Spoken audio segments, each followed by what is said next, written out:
호세아서 7장 1절 제가 봉독합니다. 내가 이스라엘을 치료하려 할 때에 에브라임의 죄와 사마리아의 악이 드러나도다. 저희는 괴사를 행하며 안으로 들어가 도적질하고 밖으로 떼지어 노략질하며. 아멘.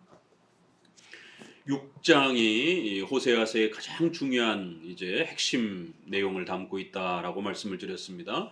7장 이제 후반부로 이제 또 들어갑니다. 7장도 역시 앞서서 소개드렸던 이스라엘 백성들의 죄악을 중심으로 책망해 가고 있고, 또 이스라엘 백성들이 어떤 부분에서 잘못했는지, 또 그들이 여전히 제사와 또 이러한 신앙의 질서들을 가지고 있었는데 어떤 부분을 잘못 이해하고 신앙을 잘못 적용해서 이런 호된 책망들을 받고 있는지들을 잘 살피면서 오늘 우리 시대에는 과연 이렇게 많은 예배와 또 많은 또 이러한 기독교적 행위들이 이루어지고 있지만 과연 오늘 우리 시대는 이러한 책망에서 비껴갈 수 있는 것인가? 오늘 우리 시대에는 또 어떤 면들이 문제가 될 수 있는 것인지 이러한 선지서의 지적들을 통해서 세밀하게 살펴가셔야 될 것입니다. 결국 하나님께로 돌아와라, 하나님을 알자, 하나님께 대한 지식, 이런 표현들을 썼을 때 성경을 들고 있지만 성경을 읽지 못하는, 성경을 읽긴 읽지만 성경의 뜻을 헤아리지 못하는, 성경의 뜻을 헤아리지 못하니까 그 내용이 오늘 우리 시대에게, 나에게는 어떻게 책망되어지고 또 어떻게 교훈되어지는지를 전혀 헤아리지 못하는 이러한 무지함들은, 성경의 무지함들은 호세아 시대나 오늘 우리 시대나 동일한 것입니다. 자, 7장 본격적으로 좀 더 이제 어떠한 또 죄악들이 세밀하게 짚어져 가는지들을 또 함께 살펴보도록 합니다. 에브라임의 죄, 사마리아의 악, 이렇게 표현됩니다. 북이스라엘을 거기에 대표적인 그 지파를 따라 에브라임으로 북이스라엘을 그렇게 별칭으로 부르기도 하고, 또 북이스라엘의 수도가 사마리아다 보니까 사마리아라는 명칭도 북이스라엘의 대표적인 그러한 명칭이기도 합니다. 그리고 또 남유다와 구별해서 우리가 북이스라엘이라 이렇게 표현을 하고, 남북 전체를 우리가 이스라엘이라 또 이렇게 표현하기도 하는 겁니다. 자, 그들이 거짓을 행하며 안으로 들어가 도둑질을 하고 밖으로 떼지어 노략질을 한다, 이런 표현들, 거짓말, 구계명에 대한 부분들이 문제가 되고 있습니다. 그리고는 도둑질, 이러면 8계명에 문제가 발생이 될 수 있는 것이죠. 그러니까 이제 7계명에서는 바로 여호와를 알지 못했을 때, 여호와를 아는 것은 하나님을 아는 지식이다라고 말씀을 드렸습니다. 하나님의 말씀에 대한 바른 이해, 성경이 가르치는 교리에 대한 바른 이해, 바로 이런 부분들이 모자르고 부족할 때에 하나님의 뜻을 모르다 보니까 10계명의 이러한 원칙을 이해 못하고 잘못 적용하고 또 잘못 또 헤아려서 10계명에서 위배되는 그런 행동들을 하게 된다는 것이. 그래야 7장에서의 죄는 시작하자마자 바로 하나님을 제대로 알지 못했을 때, 바로 성경을 제대로 알지 못했을 때, 교리를 잘못 알았을 때에 성도들의 윤리와 삶이 망가진다라고 하는 것을 지적합니다. 거짓을 행하며 도둑질을 하고, 2절을 보니 내가 그 여러 악을 기억하였음 저희가 마음에 생각지 아니하거니와, 이제 그 행위가 저희를 애워싸고 내 목전에 있도다. 하나님은 그들을 바라보면서 그들의 죄악들을 낱낱이 보고 계시는데 본인들은 저희가 마음에 생각질 않는다라는 거예요. 우리가 앞부분에서도 보았던 것처럼 북이스라엘은 예배도 많고 예배 처소도 많고 또 성도를 제사장으로 올려놔서 수많은 종교 지도자들도 많고, 그런데 결국 바른 목회자가 없다 보니, 성경을 가르치는 바른 목회자가 없다 보니 말씀을 제대로 가르치지 못하는 이런 일이 벌어졌고, 말씀을 배우지 못하다 보니까 예배와 삶 전체가 타락하는 이제 이런 일들이 따라오는 것을 보게 됩니다. 예배는 많이 드리고 있지만 본인들이 도적질하고 거짓말하고 이러한 십계명의 이러한 악을 행하는 것에 대해서 전혀 생각질 않는 거지. 그게 왜 죄가 되지? 이러고 넘어가는 거예요. 무지하니까. 무지하면 이렇게 죄에 대한 부분들을 서스름 없이 행하게 됩니다. 모르니까. 그래서 무지 속에서 벌어지는 죄도 죄인 거고 의도적으로 죄를 짓는 것도 죄인 겁니다. 소유리문답 13은 죄란 하나님의 말씀을 어기는 것, 대놓고 어기는 것도 죄지만 지키는 것에 부족한 것도 죄가 된다라고 이렇게 두 마디로 정의를 합니다. 버젓이 예배드리고 뒤로 돌아서서는 삶 속에서 거짓과 도둑질을 하는 것이에요. 그리고는 그것이 죄가 되는지에 대해서 전혀 마음에 살피지 않는다라는 겁니다. 결국 그 행위가 저희를 가득가득 에워싸면서 그렇게 그 죄악된 행위들이 하나님 앞에서 가득가득 차서 차고 넘칠 때까지 관심을 갖지 않는 것이. 오늘 우리 시대에도 예배만 풍성하고 기독교적인 행사는 풍성한데 정작 하나님의 말씀은 모르고 예배가 비성경적으로 드려져도 아무도 거기에 대해서 마음에 생각하지 않는 것이. 왜요? 예배만 많이 드리면 되지. 뭘 이렇게 드려라 저렇게 드려라. 뭐 이렇게 규정적으로 성경이 이걸 명하고 있으니까 꼭 이거를 행해야 된다. 장로교는 너무 까탈스럽다라는 거예요. 뭐 꼭 시편 찬송만 할 필요가 있습니까? 우리가 마음껏 찬송하면 되는 것이지. 뭘 성찬을 그렇게 많이 행합니까? 다른 거 많이 행하면 되는 것이지. 예배를 어떻게 드려야 되는지에 대해서 예배를 잘못 드리면 그게 죄가 될 수 있다는 것에 대해서 마음에 생각하지 않는 것이에요. 십계명의 이러한 부분들에 대해서 11조만 많이 하면 되는 거지. 돈 많이 벌어서 11조만 많이 하면 되는 거지. 그러면 남의 눈에 피눈물 나게 하면서 남의 돈을 빼앗고 그렇게 남을 고통스럽게 하면서 돈을 갈취하듯이 그렇게 벌어가지고 어찌됐든 11조만 많이 하면 복 받는 거 아닌가. 그 과정은 다 무시하고 그저 결과 우선주의로 그것이 왜 죄가 되는지에 대해서 마음에 생각하지 않는 거예요. 3절 저희가 그 악으로 왕을 그 거짓말로 방백들을 기쁘게 하도다. 본격적으로 하나님의 말씀에 무지하니까 교리에 무지하니까 어떤 일들이 벌어진다고요? 생활이 엉망이 되는 거예요. 당장 성도들이 5계명 국가사회의 질서 속에서 어떻게 살아가야 되는지 사회 질서와 국가론이 망가지는 겁니다. 지난 전염병 때에 이러한 양극단으로 극우적인 극좌적인 이런 정치 신념에 함몰되어서 나랑 지지하는 정당이 다르다라고 지옥의 백성인 것처럼 구원이 취소가 된 것처럼 기독교의 이신칭의의 근본을 다 망가뜨리면서 그렇게 서로 상대방을 욕을 하고 6계명 살인하지 말라. 기독교인들이 가장 거칠게 댓글로 그렇게 페이북이라든가 SNS를 보게 되면 뭐 목사고 장로고 집사고 상관이 없어요. 분명히 자기 자신을 목회자라고 밝히는 본인도 육두문자와 그렇게 거친 말들을 쏟아내면서 상대방을 비아냥거리고 조롱하고 또 성도들도 분명히 상대방이 목사라고 직분을 밝혔는데도 불구하고 자기 아랫사람 대하듯이 그렇게 막 반말로 막 그냥 상대방을 조롱하고 공격하고 교회 왔을 때만 거룩하면 되는 겁니까? 6계명 사람을 직접 죽이는 거나 미워하는 거나 시기하는 거나 질투하는 거나 또 이런 우리의 문명 속에서 SNS라고 하는 의사소통 공간에서 그렇게 얼굴 안 보인다라고 기독교인들이 서로 아주 험악한 싸움들을 싸워내고 있고 7계명 오늘 크리스찬들이 혼전 순교를 지키는 크리스찬들이 얼마나 있습니까? 과연 몇 프로나 될까요?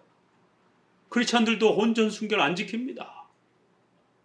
동성애 문제라든가 성에 대한 이러한 엄청난 기준들이 파괴되어지는 버젓이 진보적 성향의 이러한 신학자와 목회자들이 동성애를 인권이라고 그렇게 버젓이 주장을 하고 있고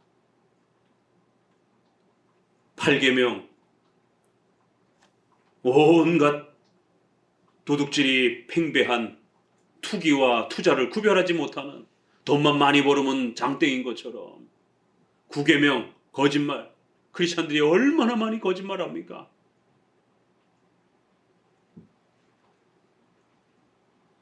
저도 인생을 살아오면서 가장 큰 어려움과 고통을 겪었을 때 그 상대방이 주로 크리스천들이었어요. 집을 이사를 가면서 집주인을 만날 때도 제 생애에 유일하게 돈을 계약을 잘못했다가, 그것도 제가 법적으로 분명히 하루 24시간 전에는 계약을 해지할 수 있음에도 불구하고 어린 나이에 그런 걸 잘 모르는 상황 속에서 악한 집주인을 만나서 그 어려운 돈을 띠끼고, 그런데 교회 권사님이 이사를 다니는 과정 속에서도 가장 악독한 그러한 집주인들은 주로 크리스천들을 만나서 저도 고생을 무지막지하게 했습니다. 또 우리가 일반 상거래에서도 오히려 불신자들은 깨끗해요. 어떤 거래 관계라든가 이런 부분들이. 그런데 크리스천 대상자들을 만나면 합당한 가격도, 합당한 어떤 거래도 무시하고, 특별히 목사라는 그런 신분을 밝히면 어떻게 해서든지 이용해 먹으려고 하고, 크리스찬들 대상자들이 훨씬 고통스러웠습니다. 오히려 불신자들은 정당하게 값을 치르고 정당하게 거래를 하고 국가의 합법적인 선에서 깨끗하게, 또 자기가 손해를 보면은 서로 피해를 줬으면 배상을 하고, 구계명, 거짓말, 교회 안에서 얼마나 거짓말들 많이 합니까? 하나님의 말씀에 십계명이 무지하니까 우리 성도들의 삶이 붕괴가 되는 거예요. 그게 죄가 된다라고 하면 말 한마디 행동 하나 하는 것을 조심하게 됩니다. 그래서 교리를 정확하게 알아야 생활이 변화됩니다. 생활이 변화되지 않는 것은 그가 무슨 경건 훈련이 부족해가지고 그런 게 아니에요. 근원적으로 교리가 부족해서 그런 겁니다. 교리에 대한 이해와 그 지식이 부족해서 그런 겁니다. 적어도 우리 장로교는 그렇게 체크해 주는 겁니다. 어떤 성도가 경제관에 있어서 상당히 문제가 있어요. 그러면 그 사람은 경제 훈련을 덜 해서가 아니에요. 경건의 훈련을, 새벽기도를 덜 해서가 아닙니다. 8계명에 대한 성경의 교리적 가치와 뜻을 아직 제대로 바르게 배우고 이해하지 못해서 그런 겁니다. 하나님의 말씀을 바르게 이해하고 깨닫게 되면 조금이라도 그렇게 행동이 열매가 맺게 됩니다. 결국 교리에, 말씀에 무지하게 되면 7장에 성도들의 삶이 붕괴되고 망가지고 삶이 엉망진창이 된다라고 경고해 갑니다. 그런 거짓말과 도적질의 행위들은 자기들의 그러한 부를 일구기 위하여 어떻게 한다고요? 왕을 아부하고, 왕에게 그 거짓말로 방백들을 아부하는 것이, 그래서 권력을 차지하고 그 왕과 방백들의 위정자들의 힘을 이용해서 권세를 얻고 부를 얻기 위해서 지도자들을 속이고, 또 왕과 방백들은 선과 악을 정확하게 구별해서 백성들을 재판하고 또 법을 집행해야 되는데 자기에게 뇌물을 바치고 아부하는 사람들에게 또 빠져서 그러한 자들을 등용하고 그런 자들에게 더 이익을 주게 되는, 왕도 하나님 앞에 죄를 범하고 백성들도 죄를 범하는 것이, 서로 손바닥이 마주치면서 그렇게 윤리적 타락, 국가의 질서의 타락이 팽배하더라는 거예요. 4절, 저희는 다 간음하는 자라 빵 만드는 자에게 달궈진 화덕과 같도다. 저가 반죽을 뭉침으로 발교되기까지만 불 일으키기를 그칠 뿐이니라. 우리 왕의 날에 방백들이 술에 뜨거움을 인하여 병이 나며 왕은 오만한 자들로 더불어 악수하는도다. 이렇게 위정자들은 아부하고 뇌물 바치는 자들한테 마음을 빼앗겨서 그들의 권세와 나라의 그런 왕권을 그들의 욕망을 통해서 더 강화시킬 수 있는 것처럼 백성들을 핍박하고 독재를 행하고 오히려 아부하고 뇌물 바치는 사람들에게는 더 큰 권력을 나눠주고, 권력에 대한 욕망, 또 돈에 대한 욕망, 또 성에 대한 이러한 그 정욕적인 욕망, 이러한 욕망들이 얼마나 뜨거운지, 마치 화덕, 우리가 이제 젊은 분들도 피자 가게 가면 옛날 화덕처럼 이렇게 불가마같이 이렇게 하고 거기다 피자를 넣어서 굽잖아요. 그 안이 얼마나 뜨겁습니까? 우리가 숯불 사우나 하는 이런 숯불 만드는 또 사우나 이런 외곽에 가면 그렇게 숯을 떼가지고 그렇게 불을 떼가지고 만듭니다. 얼마나 뜨겁습니까? 그걸 화덕이라고 그러는 것이에요. 그 화덕이 조절이 돼야 빵도 굽고 사우나도 하지, 너무 뜨거우면 그 안에 들어갔다 사람들 다 죽는 거죠. 너무 뜨거우면 빵 집어넣었다 빵 다 태우는 거죠. 그러니까 화덕이 역할을 못하고 그냥 펄펄펄펄펄 끓는다라는 거예요.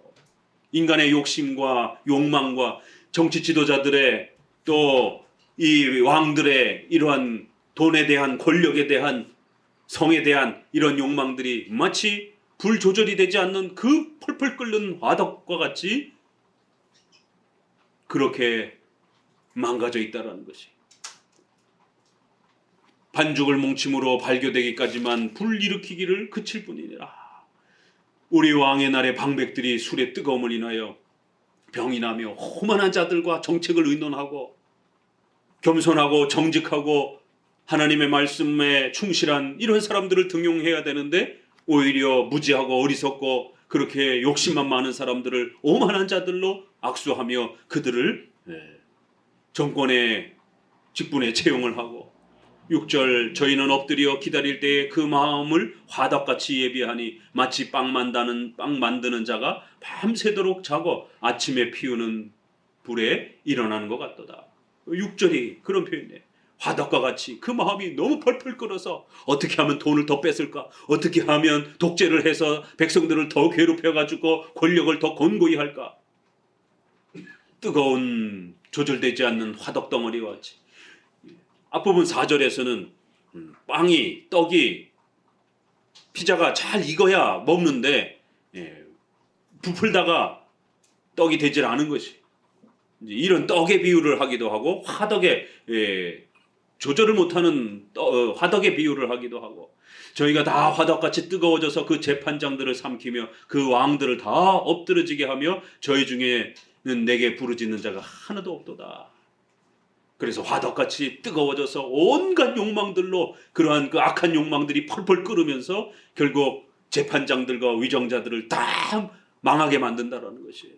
뇌물을 갖다 바치는 자나 그 뇌물을 받고 욕심을 내서 권력을 또 유지하는 그러한 왕이나 재판장들이나 결국 서로 나라를 망하게 하는 일들에 앞서고 있다는 겁니다. 그렇게 나라가 엉망진창이 되고 가정이 엉망진창이 되고 삶이 엉망진창이 되는데도 하나님 앞에 도와달라고 부르짖는 자가 하나도 없다라는 것이에요. 엉망진창의 이 나라의 무질서와 고통을 우리가 어디를 보느냐면 이제 열왕기 말씀과 이 북이스라엘의 그 마지막 왕조를 보게 되면 그게 바로 여기에 배경입니다. 그래서 역사서와 선지서를 같이 이렇게 잘 보게 되면 훨씬 더 잘 이해가 됩니다. 우리 열왕기하 15장 4절 읽어봅니다. 도대체 지금 정치 상황이 어떻게 돌아가고 있길래 선지자가 이토록 화를 내고 하나님 앞에서 그들을 책망하는가? 열왕기하 15장 14절을 봅니다.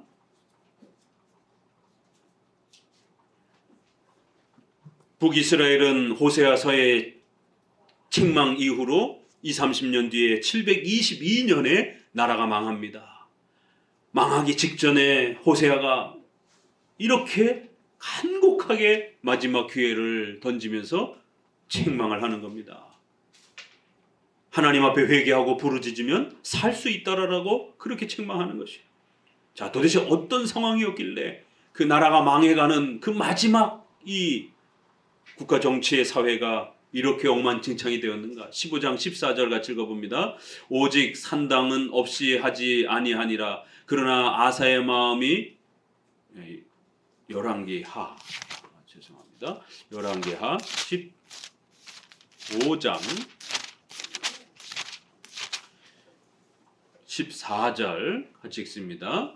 가디의 아들 므나헴이 디르사에서부터 사마리아로 올라가서 야베스의 아들 살룸을 거기서 쳐서 죽이고 대신하여 왕이 되니라. 살룸이 왕이었고 거기에 므나헴이 이제 반역을 일으켜서 왕권을 잡습니다.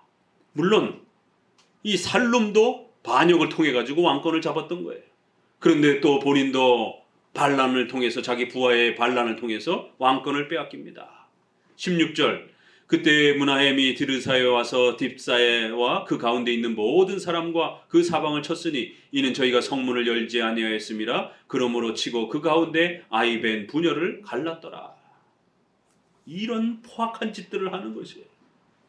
상상을 초월할 그런 일들을, 불신자들도 잘 아지 않는 이러한 포악한 악행들을, 아이를 뵌 임신부를 배를 갈라가서 아이를 죽이고 여성을 죽여가는, 그러면서 정권에 눈이 멀어가지고 그렇게 정권을 차지하려고 하는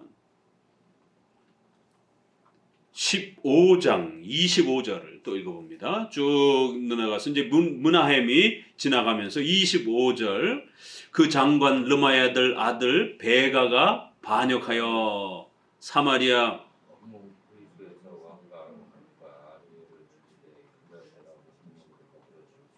예.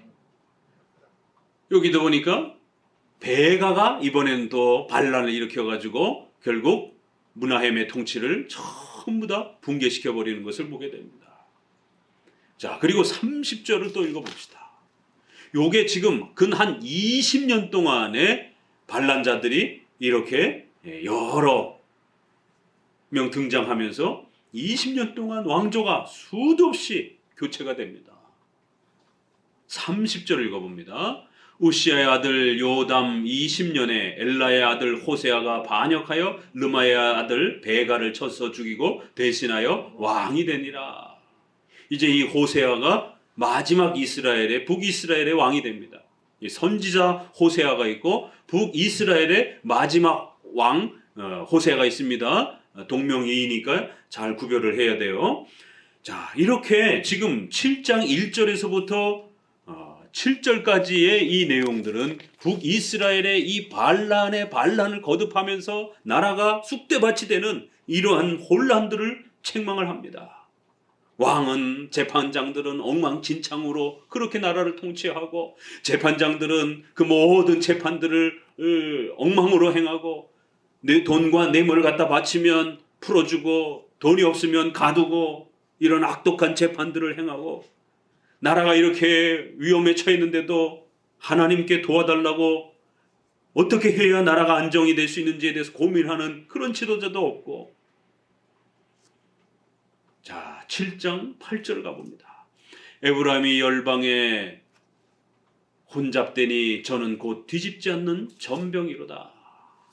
이렇게 여러 비유들을 통해서 이스라엘 백성들이 지금 얼마나 심각한 상태에 있는지, 얼마나 악한지, 얼마나 쓸데없는 자들이 되었는지, 여기서는 아주 무익한 자들이 되었다. 전혀 쓸데가 없는 쓸모를 다 잃어버린, 빵을 뒤집지 않으면 어떻게 됩니까? 다 타버리는 거죠. 앞뒤로 골고루 읽어야 되는데 에브라임이 뒤집지 않은 그러한 빵이 되었다라는 것이 새카맣게 타버리는 거죠. 먹지도 못하는 그런 버려야 되는 빵이 되는 것이에요.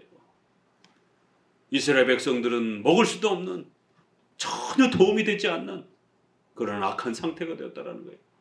저는 이방인에게 그 힘이 삼키었으나 알지 못하고 백발이 얼룩얼룩할지라도 깨닫지 못하는도다. 호세아서는 안다, 반대말은 무지, 이 단어가 계속 교차해 갑니다. 여기서도 또다시 무지를 또 책망하는 거예요.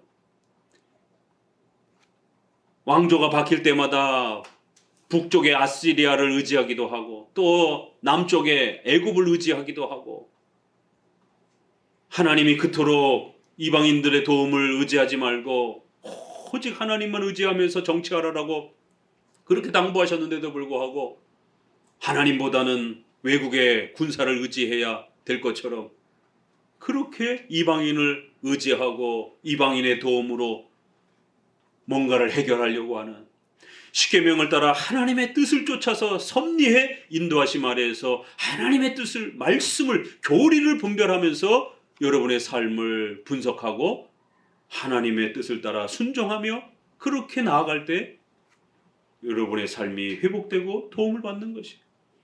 그런데 십계명의 원칙을 벗어버리고 세상적인 방법으로, 이방인들이 사용하는, 불신자들이 사용하는 방법으로 뭔가를 해결해 보려고 몸부림치는 것이에요. 결국 이방인에게 그 힘이 삼키었으나 오히려 이방인들이 자기들을 점점 북이스라엘 신앙인들을 더 타락하게 만드는 옥죄는 아킬레스건, 이 족쇄가 되는 것을 이해를 못하는 거예요. 깨닫지를 못하는 거예요. 불신앙적인 방법으로 십계명을 벗어나서 잠깐 거짓말을 하고 세상 방식으로 잠깐 경제 문제를 해결하려면 잠깐은 해결되는 것 같아요.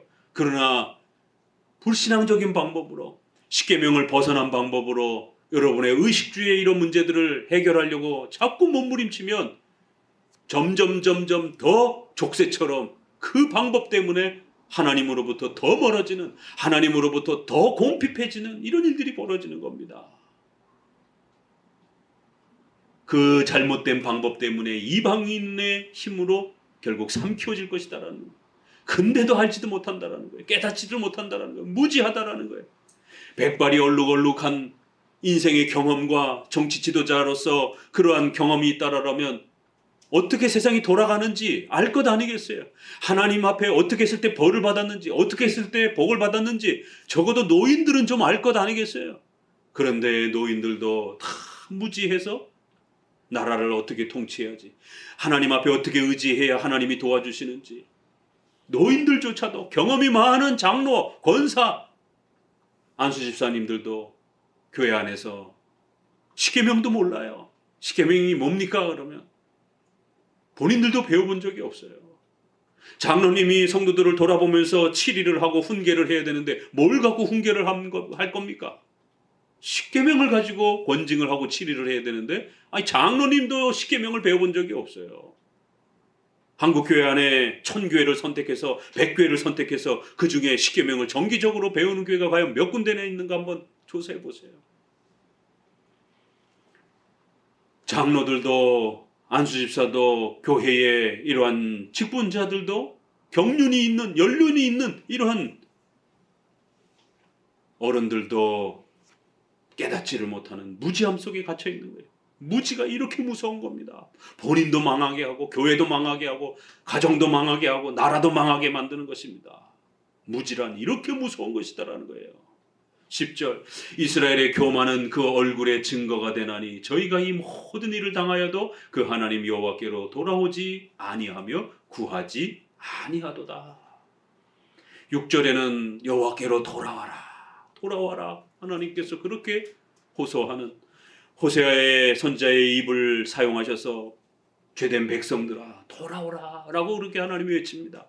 하나님께로 회개하고, 잘못했다라고 회개하고, 하나님의 십계명의 뜻에 순종하겠다라고 그렇게 말씀으로 돌아오면, 말씀을 가지고 돌아오면 하나님께서 살려주시겠다라는 거예요.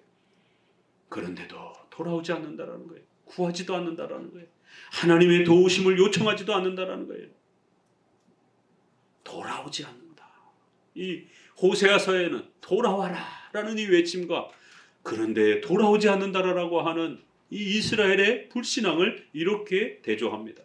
근데 문제는 이스라엘 백성들은 지금 제사를 그 어느 때보다도 가장 많이 드리고 있었다는 것이, 이 사실을 놓쳐서는 안 됩니다. 하나님께 가장 많이 예배드리고 있고, 한국교회가 여름 겨울마다 얼마나 많은 수련회들과 얼마나 많은 그런 집회들이, 그것도 모자른 것 같아서 외국까지 그렇게 벤치마킹을 하면서 어디 성령의 어떤 무슨 은사가 있다라면 아프리카까지 찾아가서 아프리카 목사까지 초빙을 해서 귀신을 내쫓고 뭐 은사 집회를 또 병치료 해준다라고 그러면서 그렇게 모셔다가 집회를 하고, 얼마나 많은 집회와 예배들이 있습니까? 그런데도 하나님이 그 이스라엘 백성들을 향하여 여호와께로 돌아오지 않았다라고 책망하는 거예요. 아니 이스라엘 백성들은 멀쩡히 하나님께 돌아와서 예배드리고 있는데 하나님은 그들을 향하여 너희는 하나님께로 돌아오지 않았다라고 그렇게 책망하는 겁니다. 11절 에브라임은 어리석은 비둘기같이 지혜가 없어서 애굽을 향하여 부르짖으며 아수르로 가는도다. 비둘기는 순결을 나타낼 때도 문맥 아래서 비유가 되기도 하고요. 비둘기는 고대 근동에서 굉장히 좀 이렇게 지능이 떨어지는 이제 이런 또 새로 이렇게 또 평가가 되기도 합니다.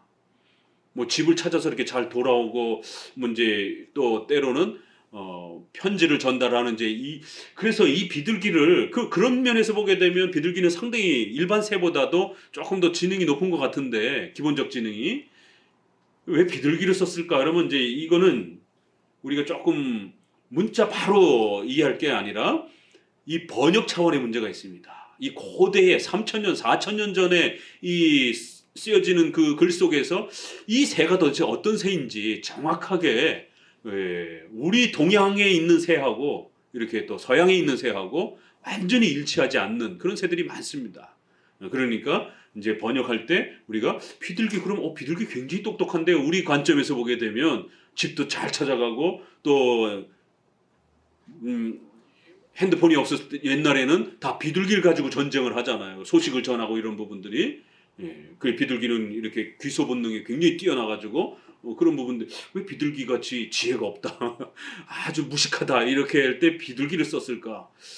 무식하다 이러면 차라리 뭐 까마귀라든가 이렇게 좀 무식한 새가 어떤 게 있죠?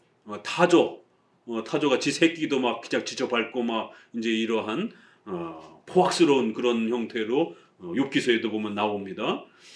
근데 여기서는 어리석은 비둘기 같이 지혜가 없어서 그렇게 이방을 의지하면서 애굽으로 향한다. 또 아수르로 가는도다. 여기저기 정신없이 그렇게 이방인의 방법으로 불신자의 방법으로 어떻게 해결해 보려고 몸부림치더라는 거예요. 12절 저희가 갈 때 내가 그의 그물을 그 위에 쳐서 공중의 새처럼 떨어뜨리고 전에 그 공회에 들려준 대로 저희를 징계하리라.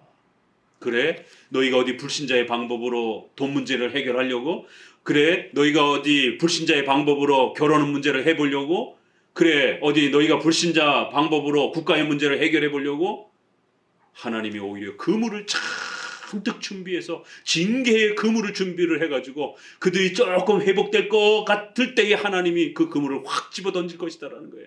그래서 그들이 기대했던 경제적인 그러한 열매를 다 망가뜨릴 거라는 겁니다. 그들이 기대했던 사업이라든가 또 직장 문제라든가 이런 거 다 망가지게 할 거라는 거예요. 정신 차려야 됩니다.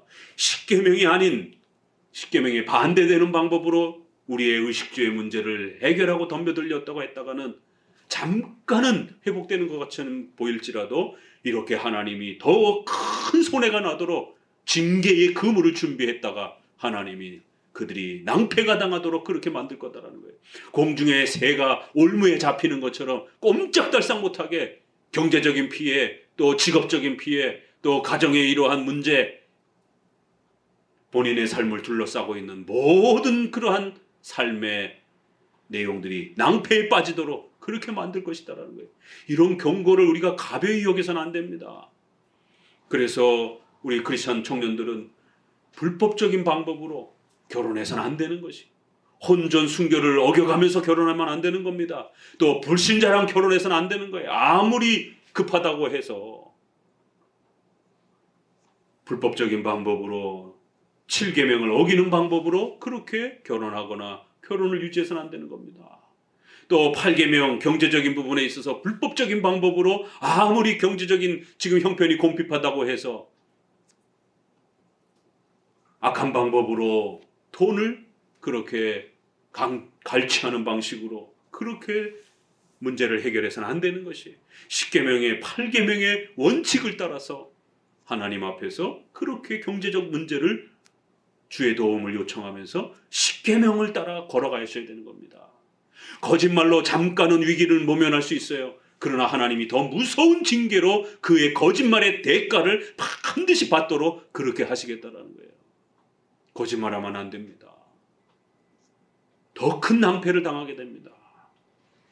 13절 화 있을진저 저희가 나를 떠나 그릇 같으며 패망할진저 저희가 내게 범죄하였으며 내가 저희를 구속하려 하나 저희가 나를 거스려 거짓을 말하고 성심으로 나를 부르지 아니하였으며 오직 침상에서 슬피 부르짖으며 곡식과 새 포도주를 인하여 모이며 나를 거역하는도다. 화 있을진저 이 구약에서 가장 무서운 저주를 내릴 때에 이 저주문을 씁니다. 우리가 이 화 있을진저라는 표현을 어디서 많이 읽어봤어요? 마태복음 우리 23장으로 가봅시다. 마태복음 23장에 그 유명한 7대 저주 선언이 나옵니다. 바리새인들과 사두개인 서기관들을 향해서 하나님께서 무섭게 저주를 선언합니다. 예수님이. 바리새인, 서기관 다 종교 지도자들이에요. 불신자들이 아닙니다. 종교 지도자들을 향하여 가장 무서운 저주 선언을 합니다. 23장 13절 같이 읽어봅니다. 화 있을진저 외식하는 서기관들과 바리새인들이여 너희는 천국문을 사람 앞에서 닫고 너희도 들어가지 않고 들어가려 하는 자도 들어가지 못하게 하는도다. 굉장히 무서운 말이죠. 오늘 이 종교 지도자들의 그 죄악에 대한 그런 책망과 비슷합니다. 천국문 앞에 서가지고는 자기도 안 들어가고 들어가려고 하는 사람들도 다 기독교 신앙을 망가뜨려서 부패한 그러한 교회 모습으로 그렇게 망가뜨려 놓고 성도들도 못 들어가고 본인도 들어가지도 않고 이런 폐악한 행동들을 한다는 거예요. 15절 화 있을진저 외식하는 서기관들과 바리새인들이여 너희는 교인 하나를 얻기 위하여 바다와 육지를 두루 다니다가 생기면 너희보다 배나 더 지옥의 자식이 되게 하는도다. 16절 화 있을진저 소경된 인도자여 너희가 말하되 누구든지 성전으로 맹세하면 아무 일 없거니와 성전에 금으로 맹세하면 지킬지어다 하는도다. 우맹이여 소경들이여. 종교 지도자들이 무지하고 어리석으니까 이렇게 성도들을 신앙을 파괴하고 변질시키더라는 거예요. 성경을 가르치고 성경을 믿도록 가르쳐야 되는데 온갖 샤머니즘과 온갖 다른 그러한 것들을 섞어서 기독교를 망가뜨리더라는 것이. 종교 지도자들은 소경들과 같다라고 이렇게 말합니다. 오늘 다시 13절에 화 있을진저 저주를 받아라 이런 표현입니다. 이게 저주가 있을지어다. 이렇게 우리 번역은 굉장히 점잖게 번역이 됐어요. 이것은 아주 직설적으로 저주를 받아라 이런 표현입니다. 하나님을 떠나 그릇 같다라는 거예요. 패망할지언정 패망하라 이렇게 하나님께도 거짓말을 하더라는 거예요. 온 힘을 다해 하나님을 찾지 않더라는 거예요. 그리고는 하는 짓이 어떻게 한다고요? 침상에서 슬피 부르짖으며. 왜 침상에서 부르짖을까요? 이제 이런 건 다 압축된 역사적 표현들이라 이렇게 좀 전체적인 그러한 배경을 역사적 해석을 통해서 이 도움을 받아야 됩니다. 이건 이제 그 고대의 가나안 지역의 바알과 아세라를 섬기는 그러한 신앙의 미신적 행위의 한 표현들입니다. 상수리 나무라든가 이런 그 푸른 나무 밑에서 산당에서 제사를 드리고 이러는 것처럼 나무가 시들지 않는 이러한 그 침엽수 개념의 이제 이런 그 나무들은 나무가 시들지 않다 보니까 이제 그런 생명력을 이렇게 미신적으로 의존하면서 거기서 신을 숭배하고 그런 나무를 가지고 점을 치고 종교적 행위들을 행하고 또 이렇게 침상에서 슬피 부르짖으며 이제 이러한 부분들은 다산과 아세라 여신을 숭배하는 이러한 자녀가 많이 잉태되도록 침상이다 보니까 이렇게 부부의 침실에 이러한 부분들은 바로 아이를 많이 낳기 위한 이제 그런 형태의 그런 배경 모습입니다. 우리 유교 문화에도 이렇게 아들을 낳기 위해서 행하는 미신적 행위들이 있잖아요. 그런 것처럼 침상에서 이렇게 어떤 미신적 행위를 행하는데 이 가나안의 대표적인 그러한 아세라 숭배, 여신을 숭배하면서 또 곡식과 포도주를 가지고 모이며 이제 요 모이며라는 단어는 여기 이렇게 together라고 하는 그런 형태로 영어로도 번역이 되는데 좋은 번역은 자기 몸을 해치며 상처를 내며 이러한 그 뜻입니다. 이게 더 좋은 번역은 이게 다 미신적 행위들이에요. 이 어디서 우리가 막 자기 몸을 막 그 상처를 내면서 신들에게 도움을 요청하고 기도하는 장면이 어디서 나오죠? 요거 대표적으로 열왕기상 18장 28절을 봅시다. 엘리야가 싸우는 그 장면에 나옵니다. 이게 성경은 항상 전체 성경 아래에서 끊임없이 비교해 가면서 서로가 서로를 이렇게 해석해주는 그러한 구조를 가지고 있기 때문에 또 다른 성경 구조를 좀 보셔야 됩니다. 열왕기상 18장 28절 바알 선지자와 아세라 선지자 수백 명과 엘리야가 서로 싸웁니다. 어떤 신이 응답하는가 보자라고 하면서 그러면서 이제 바알과 아세라 제사장들이 자기들 신에게 구하는데 응답이 없으니까 18장 28절 읽어봅니다. 이에 저희가 큰 소리로 부르고 그 규례를 따라 피가 흐르기까지 칼과 창으로 그 몸을 상하게 하더라. 이와 같이 하여 5정이 지났으나 저희가 오히려 진언을 하여 저녁 소재 드릴 때까지 이를지라도 아무 소리도 없고 아무 응답하는 자도 없고 아무 돌아보는 자도 없더라. 왜요? 바알과 아세라는 가짜 신이니까 응답할 리가 없는 거죠. 그러니까 신에게 응답을 빨리 받으려고 막 몸을 상처를 내는, 오늘 우리의 기독교 모습에도 하나님 앞에 뭔가 응답을 받아내기 위해서 엄청난 금욕주의적인 이러한 자기 학대를 하는, 고행을 하는, 많이 고행을 하면 하나님이 더 빨리 응답을 해주는 것처럼 이런 고행주의가 기독교 안에 들어와 있습니다. 그렇게 많이 굶으면 하나님이 빨리 응답해 주는 겁니까? 고행을 많이 하면은 하나님 빨리 응답해 주는 겁니까? 이걸 로마 가톨릭의 고행주의입니다. 그런데 그런 미신적 행위들이 기독교 안에도 여전히 들어와서 금욕주의적인, 고행주의적인 이런 이방신들에게 막 몸을 상처를 내고 금식을 하고 그 고행을 행하면서 신에게 어떤 제사 행위를 했던 이런 행위들이 버젓이 이스라엘 안에도 들어와 있는 거예요. 그래서 자기 몸을 베며 그렇게 상처를 내면서 신에게 도움을 요청하면 빨리 들어주는 것처럼 이런 혼합주의적 미신적 행위들이 버젓이 행하더라는 거예요. 15절 내가 저희 팔을 연습시켜 강건케 하였으나 저희는 내게 대하여 악을 꾀하는도다. 저희가 돌아오나 노보신 자에게로 돌아오지 아니하니 속이는 활과 같으며 그 방백들은 그 혀의 거친 말로 인하여 칼에 엎드러지리니 이것이 애굽 땅에서 조롱거리가 되리라. 하나님께서 저희 팔을 연습시켜서 군인으로서 전쟁을 할 수 있도록 강한 군대를 마련해 주시고 먹을 거를 그렇게 마련해 주시고 이런 많은 혜택을 베풀어 주셨는데도 불구하고 오히려 하나님을 향하여 악을 행하는 이러한 불신앙의 죄악들을 행하더라는 거예요. 16절은 아주 충격적인 그러한 책망이 쏟아집니다. 저희가 돌아오긴 했다라는 거예요. 저희가 돌아오긴 했으나 높으신 하나님께로 돌아오지는 아니했다라는 거예요. 속이는 활처럼 거짓된 모습으로 그렇게 하나님께로 돌아와 있다라는 거예요. 참 기가 막히죠? 돌아오긴 했어요. 신앙의 행위를 취하긴 합니다. 제사도 많고 또 제사장도 많고 금송아지를 섬기면서 외적인 그런 예배도 시각적으로 바꿔서 예배가 굉장히 화려해졌어요. 오늘날 한국교회처럼 예배가 얼마나 화려해졌습니까?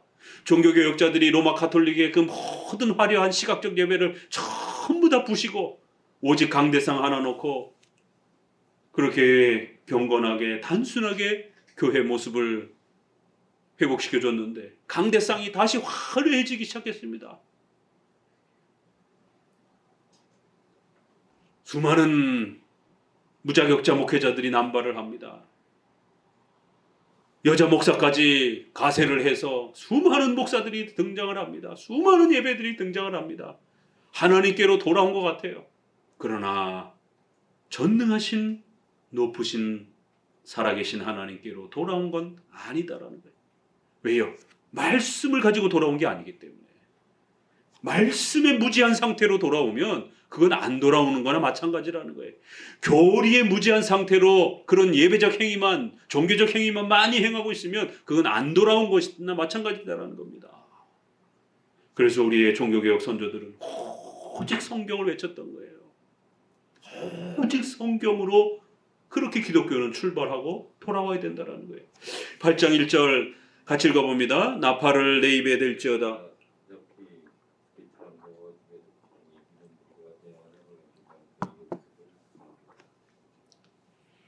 그들이 장차 그래서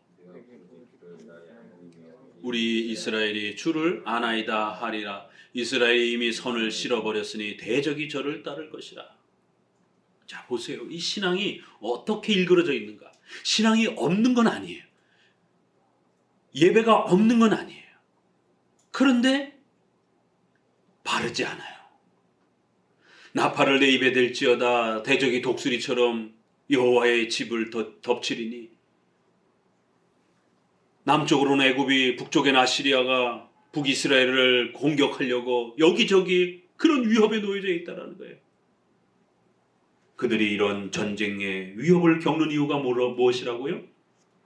이들이 하나님 앞에 이렇게 징계받는 이유가 가장 뚜렷하게 명확하게 설명됩니다. 언약을 어기며 내 율법을 범합니다. 하나님의 언약인 말씀을 우리가 십계명을 기본으로 해서 율법이다라고도 표현하는 거예요. 바로 하나님의 말씀을 모르고 무지하고 그 말씀을 범했기 때문이라는 거예요. 아주 중간중간 길을 잃지 않도록 이렇게 책망받는 이유가 무엇인가? 왜 이들이 이렇게 망가졌는가? 그들의 삶과 정치, 사회, 경제 질서들이 이렇게 왜 다 붕괴가 돼가는가? 하나님의 언약을 어기고 하나님의 율법을 순종하지 않고 하나님의 말씀에 십계명에 무지하기 때문이라는 거예요. 하나님께 부르짖으면서 말은 핑계는 돼요. 나의 하나님이여, 우리가 이스라엘이 주님을 우리가 압니다. 그런데 안다고 하면서 3절에 이스라엘이 이미 하나님의 선 십계명 율법을 실어버렸다는 거예요. 우리 웨스트민스터 16장 선행 보게 되면 선이란 바로 하나님의 말씀을 지키고 순종하는 게 선이다. 이렇게 아주 분명하게 신앙 고백에 담지 않습니까? 성경에서 항상 선을 말할 때는 그건 하나님의 말씀, 십계명이 선인 거예요. 그런데 백성들은 2절에 뭐라고 핑계댑니까? 우리가 하나님 잘 알고 있습니다. 우리 이스라엘이 주님을 압니다. 이렇게 핑계대더라는 거예요. 7장 16절에 저희가 돌아오긴 했으나 하나님께로 진심으로 돌아오진 않았다. 이 말씀처럼 예배도 많고 예배도 화려하고 종교 지도자도 많고 이러니까 우리는 하나님을 너무 많이 예배하고 있습니다. 우리는 하나님을 위해서 교회 행사가 얼마나 많은데요. 1년 12달 얼마나 바쁩니까? 기독교인들처럼 바쁜 사람들 어디 있습니까? 맨날 교회 가서 살고 교회 행사가 한 달, 두 달, 12달 다 꽉꽉 차 있어요. 한국교회 성도들을 무지무지하게 교회 일 때문에 바쁩니다. 우리가 주님을 압니다. 라고 이렇게 떵떵거리며 자랑하는 거예요. 그런데 하나님은 그들을 향해서 너희가 이미 선의 기준인 율법을, 십계명을 버렸다라는 거예요. 그렇게 하나님을 잘 알고 있습니까? 그러면 과연 십계명을 교회 안에서 제대로 배워봤습니까? 성경 전체를 순서를 따라서 그렇게 강해 설교를 들어봤습니까? 성경은 한 번도 배워본 적이 없어요. 성경을 어떻게 해석하는지도 몰라요. 십계명을 배워본 적이 없습니다. 집에 십계명 책이라도 하나 있습니까? 한국교회 성도들 가정에? 그러면서 하나님을 안다는 거예요. 호세아 시대나 우리 시대나 십계명을 모르기는 매한가지입니다. 여호와의 율법 언약을 모르니까 그들의 삶이 엉망진창이 되더라는 거예요. 4절 같이 읽어봅니다. 저희가 왕들을 세웠으나 내게서 말미암지 아니하였고 저희가 방백들을 세웠으나 또 그 금으로 자기를 위하여 우상을 만들었으니 파멸을 이루리라. 사마리아여 내 송아지는 버리었느니라. 내 노가 무리를 향하여 타오르니 저희가 어느 때에야 능히 무죄하겠느냐. 이것이 이스라엘에서 나고 공장이 만든 것이라. 참신이 아니니 사마리아의 송아지가 부서뜨리리라. 무슨 얘기하는 거죠? 열왕기상 12장 28절에 바로 그 여로보암이 4가지 죄를 저질렀다 그랬죠. 북이스라엘의 초대 왕이 돼가지고는 왕권을 빼앗길까봐 예배 처소를 예루살렘에 가서 1년에 예배 드려야 되는데 단과 베델에다가 예배 처소를 별도로 만들어 놓고 성도를 제사장으로 앉혀놓고 7월 15일을 8월 15일로 초막절을 절기를 바꾸고 그 다음에 금송아지를 2개를 만들어서 그렇게 예배를 아주 화려하게 만든 거예요. 바로 그 금송아지, 바로 이런 화려한 예배, 무질서한 예배, 시끄러운 예배, 정신없는 예배, 성경의 이러한 명령에 따르지 않는 이러한 인간이 즐기는 예배, 이러한 예배들을 잔뜩 만들어 놨는데 그것이 후손들에게 계속 계승돼서 호세아 시대까지 온 거예요. 여로보암 2세까지 온 거예요.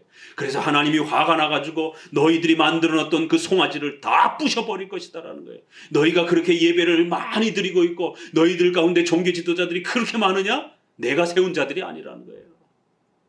너희들 가운데 너희가 왕을 세웠느냐? 내가 세우지 않았다라는 거예요. 니네 욕심으로 비성경적인 방법으로 불법적인 방법으로 그렇게 세운 거라는 거예요.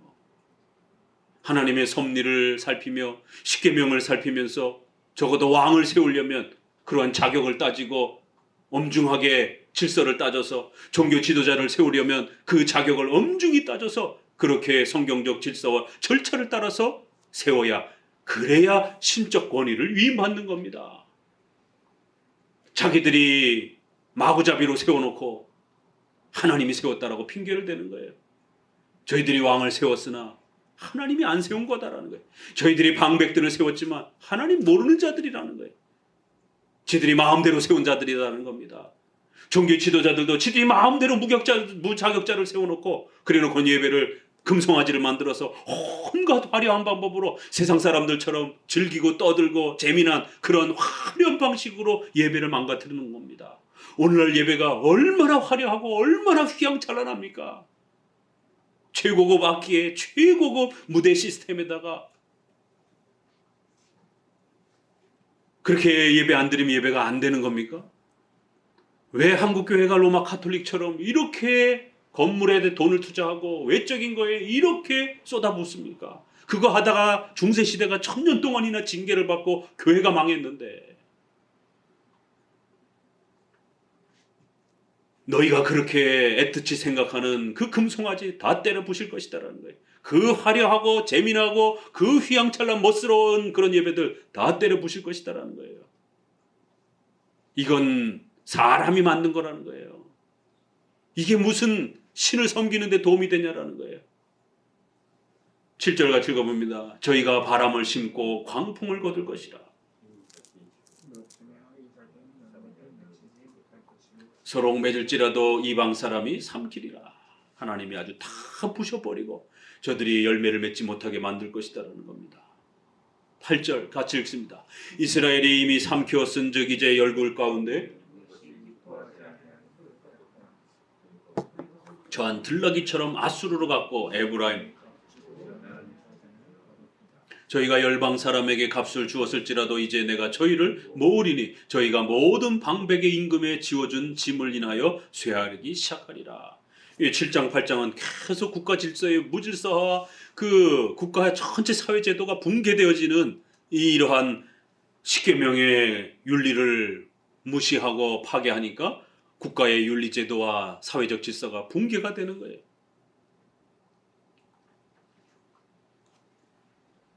기뻐하지 않는 그릇과 같도다. 홀로 처한 들나귀 같도다. 이 들나귀가 고집이 세기로 유명한 이제 그런 짐승입니다. 그래서 구약 성경에 보게 되면 항상 고집 센, 목이 곧은, 말 안 듣는 이런 그 짐승을 비유할 때에 들나귀를 항상 끄집어서 비유를 이스라엘 백성들의 그 고집 센, 말 듣지 않는 불순종하는 그런 거에 들나귀가 많이 비유가 됩니다. 아수르로 가고 애굽으로 가고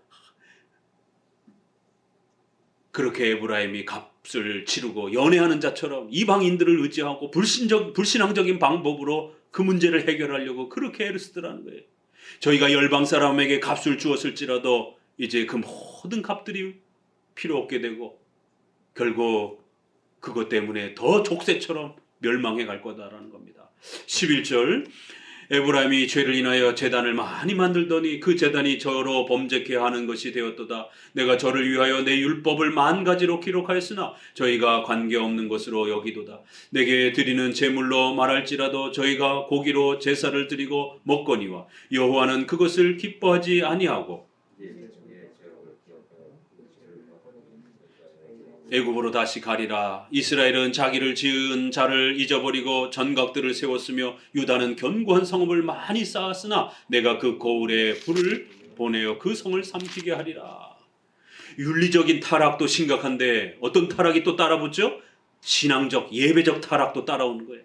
하나님의 말씀에 무지하면 이렇게 예배의 타락과 윤리의 타락이 동시다발적으로 번진다라는 겁니다. 그들이 제단을 2개나 만들어 놓고 단과 베델에 그렇게 만들어 놓고 금송아지를 화려하게 예배를 그렇게 진행하고 평신도를 동원을 해가지고 수많은 무자격적인 그런 종교 지도자를 세워가지고 열심히 예배는 드렸지만 오히려 죄를 용서받기 위해서 만들었던 제단이 그들이 더 죄악되게 만드는 그런 범죄케 하는 그러한 수단이 되고 걸림돌이 되더라는 거예요. 내게 드리는 제물로 말할지라도 저희가 고기로 제사를 드리고 먹거니와 여호와는 기뻐하지 않는다라는 거예요. 그렇게 예배 많이 드려보라는 거예요. 하나님 그 예배 받지 않는다라는 거예요. 얼마나 무서운 말입니까? 예배를 숫자로 승부를 걸려고 하면 안 됩니다.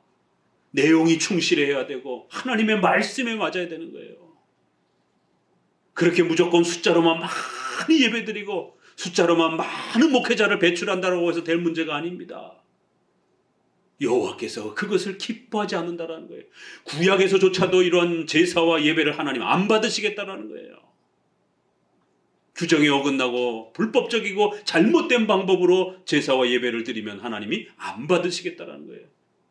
이제 저희의 죄악을 기억하여 오히려 그 잘못된 제사를 행하며 범죄한 그 죄에 대해서 더 엄중하게 처벌하실 것이다라는 거예요. 이스라엘은 자기를 지은 자를 잊어버리고 온갖 그러한 정각들을 그렇게 쌓아놓고 미신적인 행위를 행하는 그런 물건들을 잔뜩 쌓아놓고 그러나 하나님이 이제 그들의 거처들을 다 불살라버릴 것이다라는 거예요. 그 이유가 무엇이라고요? 8장 12절에 다시 한번 8장 2절에 했던 말씀을 8장 12절에 다시 한번 강조합니다.